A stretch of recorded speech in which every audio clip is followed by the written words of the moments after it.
It is Super Bowl week, but we just had the biggest news in all of sports happened over the weekend on a Saturday night. You were probably out enjoying yourself, doing something, and then out of nowhere, you learned Luka Doncic was being traded to the Los Angeles Lakers for Anthony Davis, Max Christie, and a first-round draft pick. Whew, there's a lot to unpack here. So, again, and when these things kind of happen, they're all really surreal at first, even smaller trades, which we're going to get into later in the show.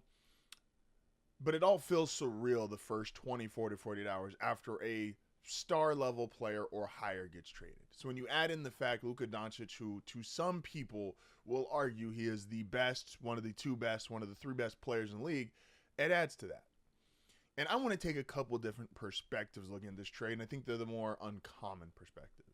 I want to look at the player side of it. I want to look at the ownership side of it. And I want to look at the fan side of it. So let's start with the player side of it. And I think this is the easier one to explain, the easier one to go over. And that is, Luka is incredible. We all know that. He's coming off a season in which he just took the Dallas Mavericks to the NBA Finals.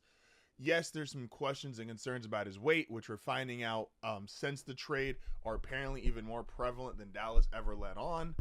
You know, that they're actually really concerned about his weight and that it's a bigger issue than we initially thought. But he's an all-time great talent, arguably the best offensive player in the sport. He just led the NBA in scoring. All of that stuff is 1,000% true. You can't take it away from him. There's also the perspective of the other guy in this trade who I feel like we're downplaying a lot. Anthony Davis is not just a throw-in. Anthony Davis is not just a include or you got to get something back piece. Anthony Davis is such a great player. 6 years ago, he was in a trade like this, except he was the superstar being traded to another team. AD is a all-time two-way player. Great offensively, great defensively. All we've heard this year and all we've heard for the past year and a half, 2 years is, wow, how has he never won a defensive player of the year?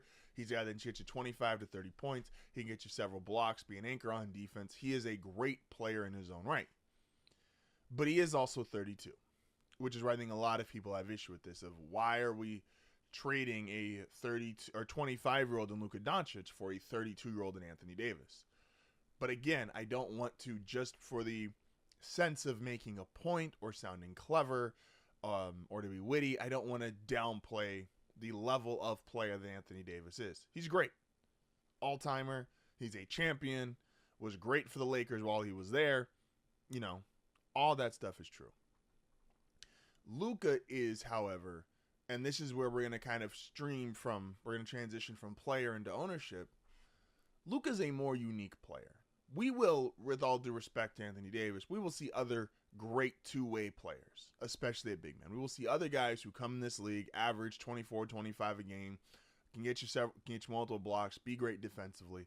That's a thing we've seen before. Luka was new. Luka came into the league, and yeah, you could say, oh, it's just an offensive powerhouse. We've seen him before. But the way he scored was different. The way he passed was different. If we had never seen LeBron James, we would say it's totally unique. To be that great, that young, is something only a handful of guys ever have had the privilege of saying, that's who I am. I'm already an all NBA level guy, and I'm 20 years old. And Luka's accomplishments, think of it this, his accomplishments are as good as anybody in the league. 5 times first team all NBA. There's only 4 other players who have that on their resume.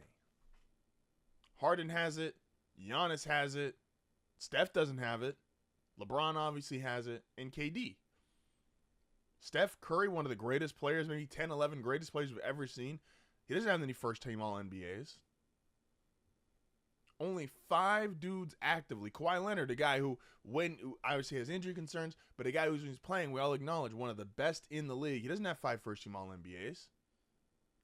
Luka is truly a unique player in terms of how great he was at so young, the accolades and resumes that he has already built up. And again, this is, go listen to the group chat podcast. he's not a losing player. This is not a guy who is, Tony made this point, he's not a guy who puts up numbers and the team can't win. Or he's not a guy who puts up numbers but there's no success behind it. He is a 5-time first-team All-NBA. His team just went to the finals. And it's a little weird from an organizational standpoint because the Mavs just made all these moves for Luka. They just signed Kyrie or traded for Kyrie a year and a half ago. They brought in more defensive guys because they know he's not the greatest defensive player. And I want to say this before we transition to ownership. If anyone is productive, it's okay if it looks different, even if it's a different you don't like. If someone is productive, if someone gets their job done, someone performs at a high end in whatever field they are in, it's okay if it looks different, even if that different makes you uncomfortable. Is Luka bigger and maybe doesn't have the traditional NBA body of a Kobe Bryant, Michael Jordan, LeBron, or some of these other super athletes you see come out of college? Yeah, that's 1,000% correct. You know who also doesn't have a crazy body? Try the guy playing in the Super Bowl, Patrick Mahomes. Oh, well, that's not fair. That's a different sport. Okay, try the guy who's unanimously considered the best player in the sport, Nikola Jokic. Jokic doesn't have a crazy physique. Giannis does, but Jokic is better than Giannis. Embiid, yes, he suffered injuries, and that's where the concern is. But Embiid's never had a crazy body. James Harden, who's got multiple scoring titles, has been an MVP in this league, where you could argue should have a championship if not for one of the greatest dynasties we've ever seen in sports in the Golden State Warriors. He's never had a crazy body. So just because you're not comfortable with it doesn't mean we should get to detract from how it looks. Luka has been dominant. Luka has been an outstanding NBA player. Does he hold a few more pounds than he probably wished? Yeah, sure. But again, he just got to the finals. He's as accomplished as anyone in terms of an individual basis up to this stage of his career. And I do mean anyone. Put LeBron, Kobe, Michael, anyone in the history of the NBA. 5 first-team All-NBAs in your first 7 years. Like, he's done it all from an individual perspective. But now let's go to ownership. And I think this is where it gets tricky. There's been this almost through line. As more money comes into sports, the athletes are paid more. We talked about this yesterday again on group chat. Kobe Bryant in 2008-2009 made $20 million. And that was the most in the NBA. And then when he got his legacy deal, which was those last 2 years of his contract, even though he had already torn his Achilles and we all knew he was no longer the same player that he once was, that was $250. And everybody went crazy. How could you pay that much money? Oh my gosh. Guys have increasingly earned more and more and more. There is now, it adds to, unfortunately, the devaluing of the max or supermax contracts because almost every player or every team has a player making $30+ million a year. The Hornets are no good. LaMelo's got a max contract. They just re-signed Miles Bridges, even with off the field, off the court issues. Everybody's making beyond life-changing money. And as we get into renegotiating and how much more money is going to be available and how much money is coming in, you might say, oh, it's just more and more money coming in, so of course the guys are going to make more and more. But as these billionaires are sitting around and they're thinking, I got to pay Luka Doncic how much? I just, in Philly, we've seen in Philly, they're already stressing. They just paid Joel Embiid how much? Almost $70 million a year on a 3-year deal. And now Luka's coming up where I got to pay him 5 years, almost $400 million. Like, at some point, these owners are going to look at this and go, I don't want to write these insane checks for a guy I don't feel like is insanely committed. Yes, you're talented. Yes, you're an all-world NBA player.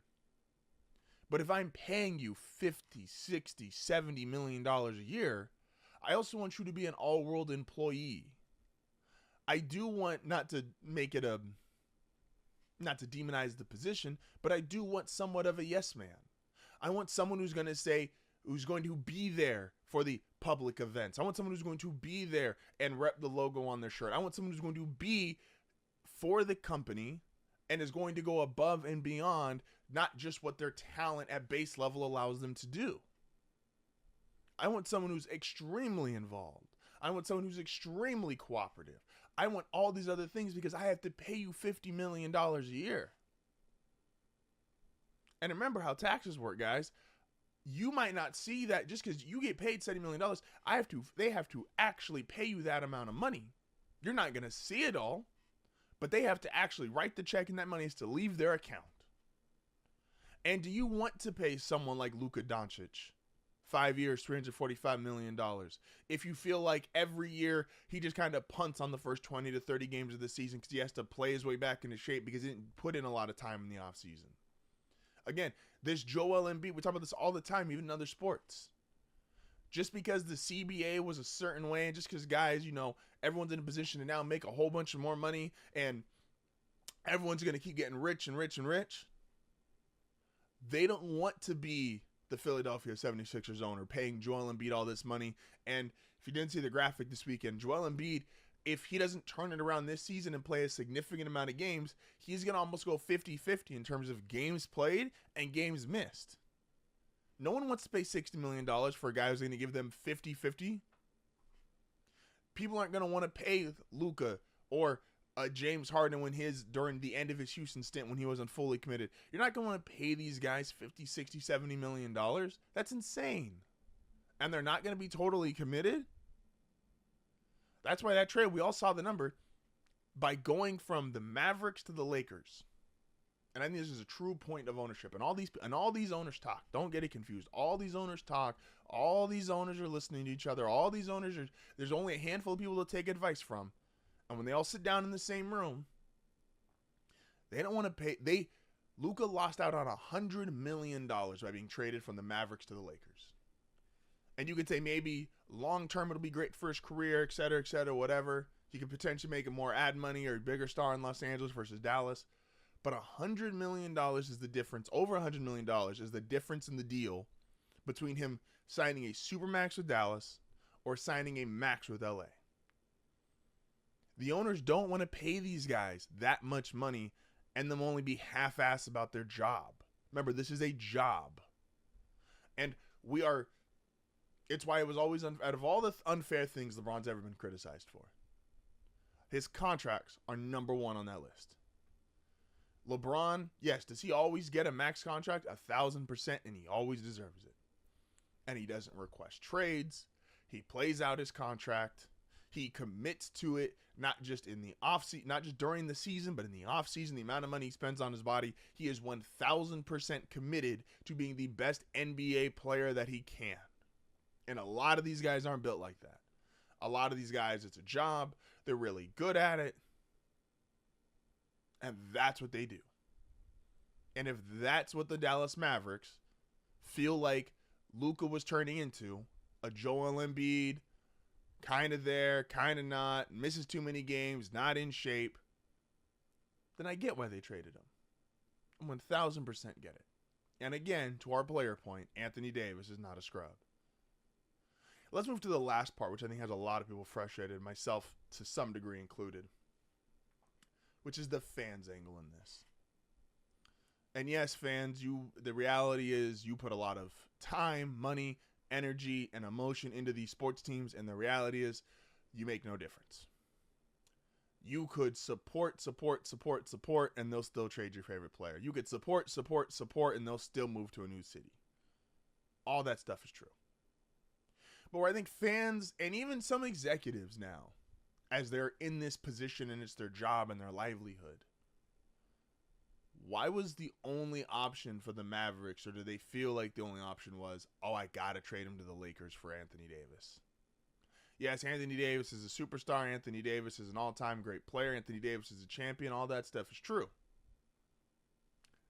Anthony Davis, if I'm worried that Luka Doncic is injury-prone or not in the best shape or whatever it may be, all those factors apply to AD as well. AD misses games. There's been questions throughout his career of AD's conditioning. They've been better since he's been in LA, but those questions have existed. They've been there. Like, what are we doing? And it is frustrating. Now, we understand human beings. Some guys are going to want to live in New York, or they're going to want to live in LA, or they're going to want to live in Chicago, or they're going to want to live in Miami. And because they have access to such otherworldly incomes, those are fun for them. And that's valid. And I get it. And I think for the most part, fans get it. But it is frustrating when you feel like, so if we don't just draft the guy who we then have to hope is just one of those unique players like a Giannis and a Tim Duncan who are just willing to stay where they're at, we're just never going to have these opportunities. Like, what do the Lakers do? I saw this. This has been trending last 48 hours. The Lakers just find a way to fail to success. And this infuriates a lot of fans, and I think it even infuriates some executives. The Lakers haven't done much right in the history of their franchise. The number one thing they did, moved to LA. Minneapolis Lakers, now the LA Lakers. That's it. Wilt was there, wanted to go to LA. Magic, there's funny things with the draft. That's how they got back-to-back number one overall picks. They got Magic Johnson, signed him to the worst contract in sports history, which is now illegal. 25 years, $25 million. They get, by Kareem forcing his way, wanting to go to LA for really no apparent reason. You get Shaq, who just forces his way to LA. Again, Kobe, in a way that would not work anymore. Oh, I'm going to tell Charlotte I'm going to go play for Italy.